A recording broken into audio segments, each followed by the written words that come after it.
Hello there. Back for another NBA extravaganza, preseason extravaganza part 2. Um, we'll go into the Western Conference this time, and we'll see how we do. Um, Starting off with, some of the teams that I think they're going to just be on the outs because there's a number of really good coaches now. Stan Van Gundy. Go down my list here. Pop's still around. Rick Carlisle's still around. Luke Walton's going to be good. Monty Williams with the Suns is doing a great job. Steve Kerr, although he's always had the horses. So Steven Silas out with the Rockets. I'm presuming here, in my case, that the Rockets are going to hold on to Harden. I don't think they're going to be able to get rid of him, but that he's going to be disgruntled. So the teams I think right on the outs are going to be the Rockets. I don't think Harden and Wall and Cousins is enough with the rookie coach in a very stacked West. The Grizzlies, they got a nice young nucleus. I just don't think they're ready. If they were in the East, they'd be in the playoffs very easily. And then the Kings also. Buddy Hield, Fox, and Bagley III. That's a nice nucleus. Kind of a lot like the Atlanta Hawks, but they're not quite ready in a very, very deep Western Conference. So what I do is say number 8 is looking to be the Warriors. They're getting Steph Curry back, but they did lose Klay. Klay Thompson's injured again. Just heartbreaking. Klay Thompson's the the straw that stirs that team. I think it changes a lot of things, but I think Steph and Draymond can do a lot. I think they can sneak into the playoffs at the number 8 seed. Number 7, I have a newcomer, and that's the Phoenix Suns. Chris Paul ending up over there. He's rejuvenating his career. I think Chris Paul is going to elevate the kids around him, and they got a nice nucleus of kids at that. And let's see what DeAndre Ayton can do as well on the inside, although it's not a center-driven league anymore. But they've got a lot of weapons. I think they can be very dangerous.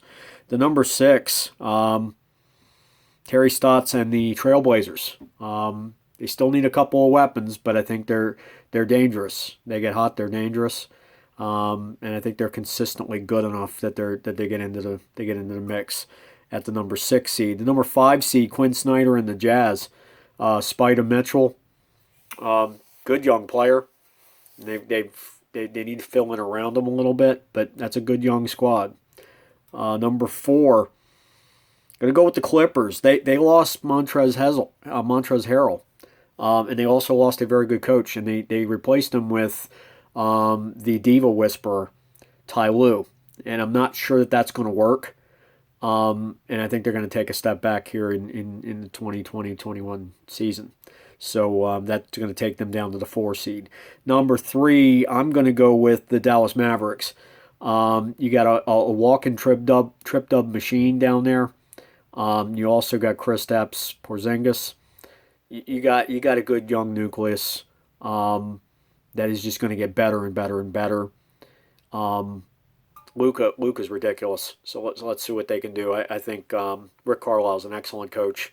I think them at the 3 seed, it makes a lot of sense. And then number 2, you got the Joker out in Denver with the Nuggets. I think they're going to be very dangerous. Very good guard play, but also very good big man play. Jokic is got to be an MVP candidate this year as well. Number 1 is going to be the Lake Show, Frank Vogel. They get Harrell, the 6th man, off of the Clips over to the Lake Show. That makes them better. And this isn't just a pro LeBron thing. I think that they're probably the class of the West at this point. So we'll go down the list again. Again, my also-rans are going to be the Rockets, the Grizzlies, the Kings. If you haven't been mentioned, boy, you got problems. You're going to be really down in the ditch. But going from 8 to 1, we got the Warriors, we got the Suns at 7, we've got the Trailblazers at 6, the Jazz at 5, Clippers at 4, Mavs at 3, Nuggets at 2, and the Lakers at 1. and I really do think this is going to be a heck of a season. Somewhere near the end of the season, I will try to handicap the playoffs. Mid-season, I'm going to go over a mid-season review, and then towards the end of when we get the playoff seeding, we'll do the playoff matchups. But I'm going to try and make my picks on a daily basis, and I'm going to try and do them off the betting lines as well. I'm kind of debating whether I'm going to do that or just an up or down on who wins, similar to what I did in the NFL. So I'll figure that out, and I'll announce that when I'm back tomorrow. Season starts tomorrow. Ho, ho, ho. And let's see where we go from here. These are the best picks I can make. There will always be surprises. Let's see how it goes. Thanks for stopping by. Like, share, subscribe, comment, and I'll catch you soon. See ya.